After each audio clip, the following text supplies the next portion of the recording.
This video will provide guidance to healthcare facilities and mortuaries within the state of Nebraska on the safe handling of human remains for those who have succumbed to the Ebola virus disease.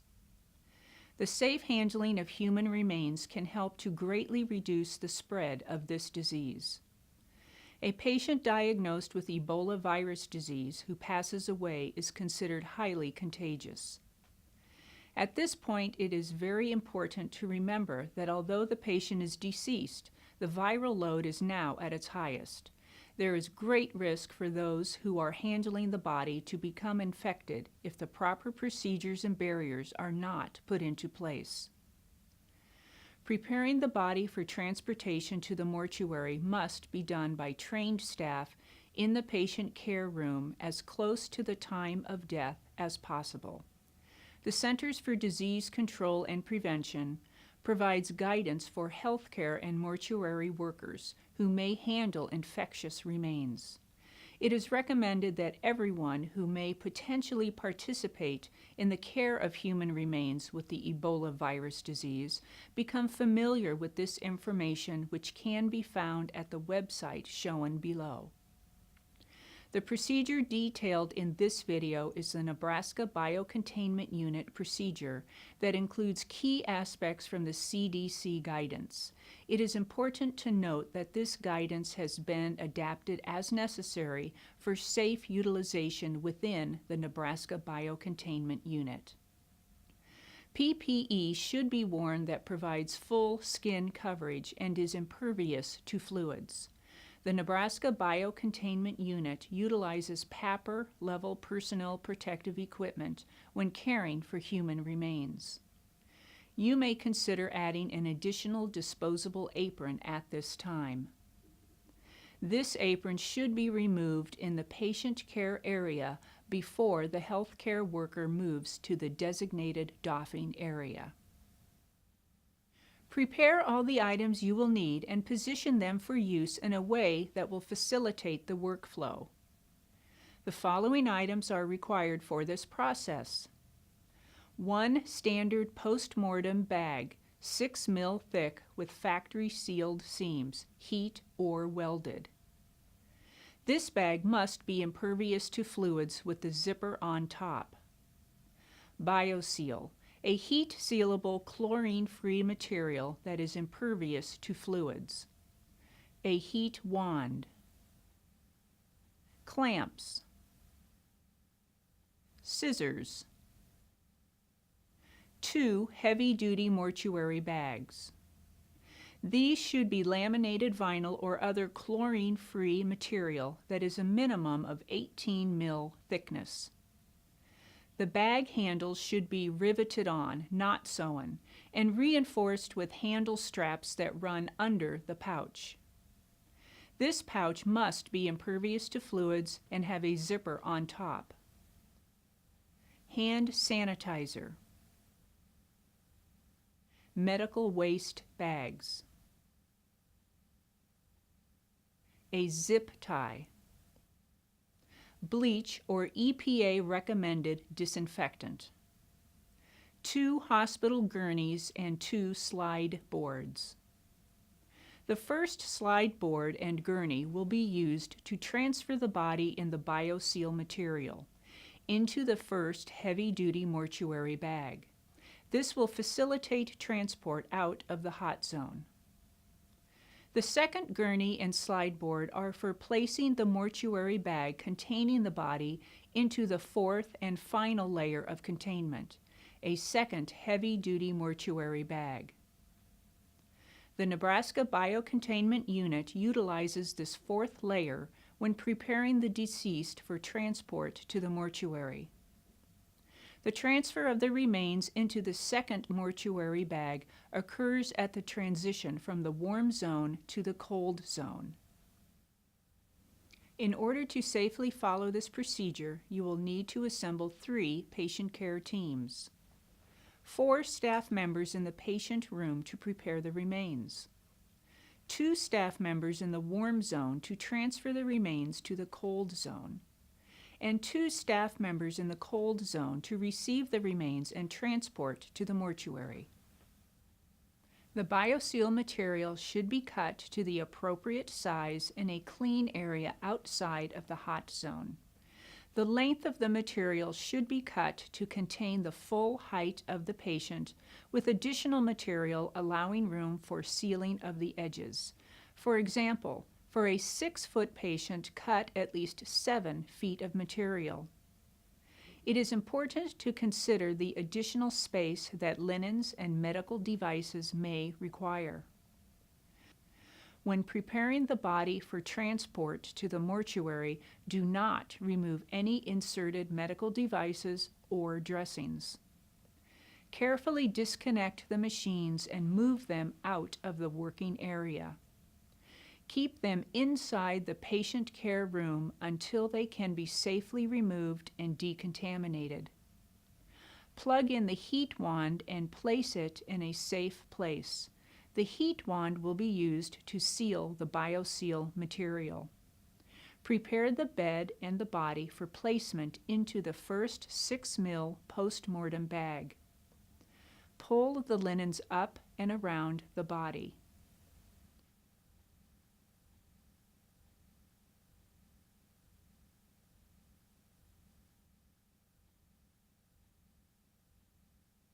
Carefully roll the linen-wrapped body to one side of the bed and tuck the opened post-mortem bag, zipper side up, underneath the body.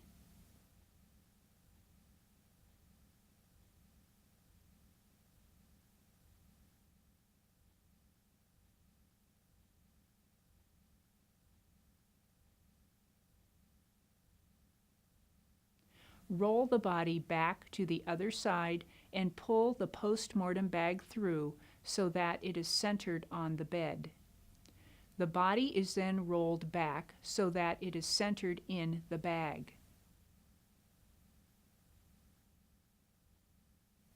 At this point, CDC guidance recommends taking a photograph of the deceased and sending it via secure means to the site manager.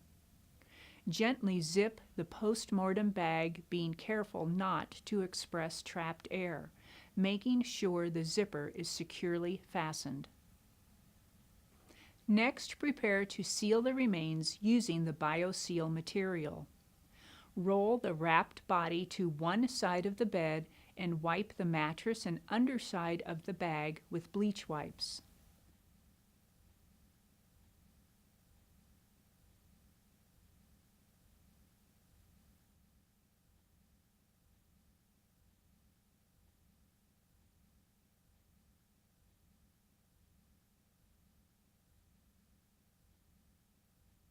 Roll the wrapped body to the other side and wipe the second half of the mattress and underside of the bag.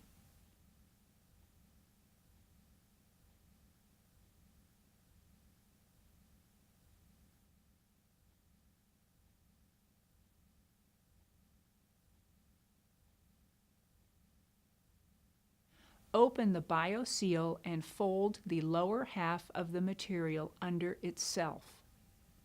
Place the folded side of the BioSeal onto the bed, getting it as far under the body as possible.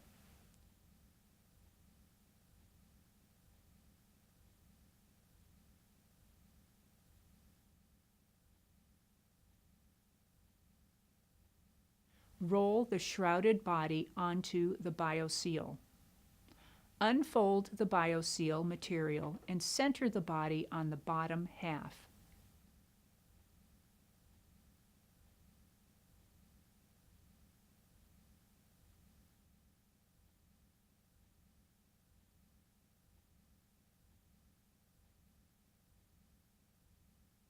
Lay the top half of the BioSeal over the wrapped body, lining up the edges.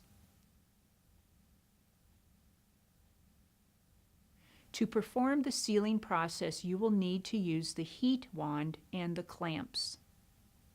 Line up the edges of the top and bottom sheets of the BioSeal. Place the clamp about 8 inches from the fold of the BioSeal material.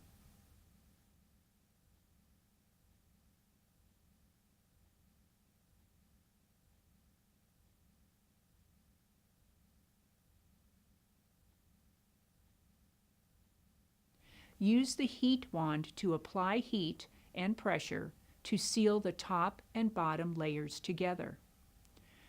Form the first seal at a depth of about 2 inches in from the outer edge. When a seal has been made, the area exposed to the heat will turn silver and will have a ridged appearance.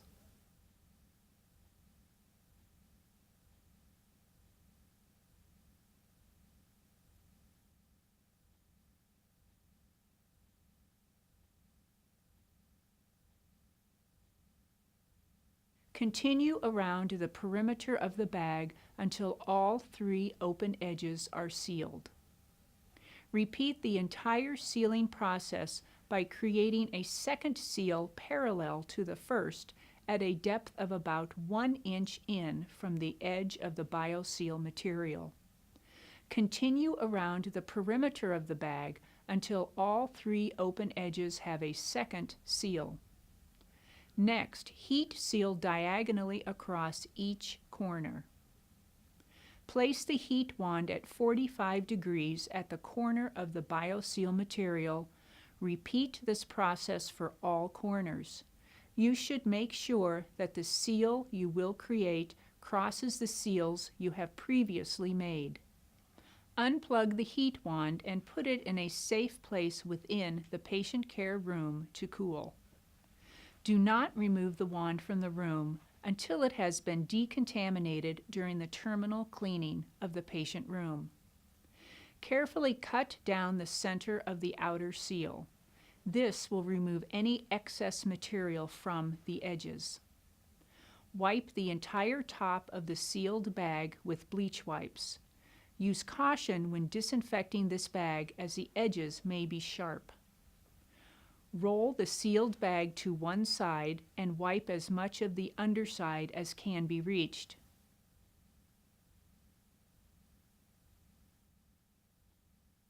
Repeat this process for the other side.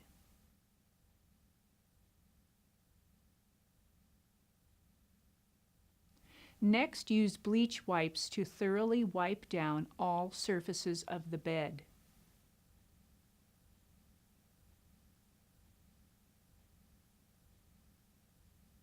Once the outer layer has been thoroughly wiped down, you should prepare to transfer the patient remains out of the patient care room. Write the patient information, including the patient name, date of birth, date and time of death, and medical record number, on the BioSeal material with a permanent marker. Next, attach a biohazard sticker to the body bag. At this point in the process, the patient remains must be safely transitioned from the hot zone to the warm zone. This is accomplished by stationing care providers in the warm zone to receive the remains and transport to the cold zone. Indicate to the staff outside the room when your team is ready to transfer the body into the heavy-duty mortuary bag. The hallway outside the patient care room is designated as the warm zone. Staff stationed in the warm zone should be wearing an appropriate level of PPE. Position the bed so that the foot of the bed is towards the door. A heavy-duty mortuary bag is placed on the hospital gurney. This bag should be unzipped and ready to receive the patient remains. Position a slide board on top of the mortuary bag and place the gurney in line with the bed outside the patient room door. When both teams are ready, open the patient room door and position the gurney about 12 inches from the foot of the patient bed. Do not push the gurney into the patient room. Check to ensure that the brakes are applied on both the bed and the gurney. Position the slide board so that it is halfway under the bio-sealed body and creates a bridge onto the patient gurney. Slide the bio-seal bag onto the patient gurney and into the heavy-duty mortuary bag. being careful not to grasp the bioseal bag by the sealed edges, as this may cause them to tear. As soon as the biosealed body is positioned in the mortuary bag on the gurney, the patient care team in the room will pull the slide board onto the patient bed. The patient care team will then pull the bed back to its original position in the room. The care team in the room will wipe down the outside of the patient care room door with bleach wipes and then close it. The staff members outside the room will secure the mortuary bag zipper and wipe the patient gurney and external surfaces of the mortuary bag with bleach wipes and prepare to transfer the patient remains to the transition line. At this point in the process, the patient remains must be safely transitioned from the warm zone out to the cold zone. This is accomplished by stationing care providers in the cold zone to receive the remains and transport to the mortuary. A hospital gurney and heavy-duty mortuary bag will be positioned at the transition line between the warm and cold zones. 2 staff members wearing the appropriate level of PPE will receive the remains at this point. Position the hospital gurney at the transition line so that the foot of the hospital gurney lines up with the head of the patient gurney. Place a slide board on top of the mortuary bag with the end hanging over by approximately half its length. The warm zone staff will roll the gurney with the patient remains towards the transition line. They will then lift the bottom portion of the mortuary bag to allow the overhanging slide board to be placed under the patient remains. Do not allow the warm zone gurney and the cold zone gurney to touch. Slide the remains onto the cold zone patient gurney and into the second heavy-duty mortuary bag. As soon as the remains are in position on the cold zone gurney, pull the slide board onto the patient gurney and back into the warm zone. Roll the empty patient gurney back towards the patient care room for cleaning.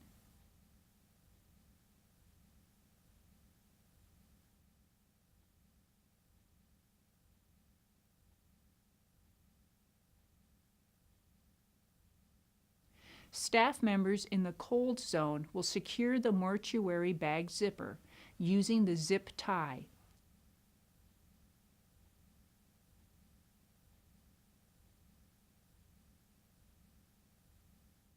And wipe the gurney and external surfaces of the mortuary bag with bleach wipes. Prior to exiting the Nebraska Biocontainment Unit, staff will attach a body ID tag and biohazard sticker to the outside of the mortuary bag. The remains can now be safely transferred to a mortuary gurney and transported to the designated mortuary. At this point, it is safe to handle the remains with a single pair of gloves and no additional PPE. The team transporting the remains to the mortuary should consider including a spill kit for any events that occur during transport.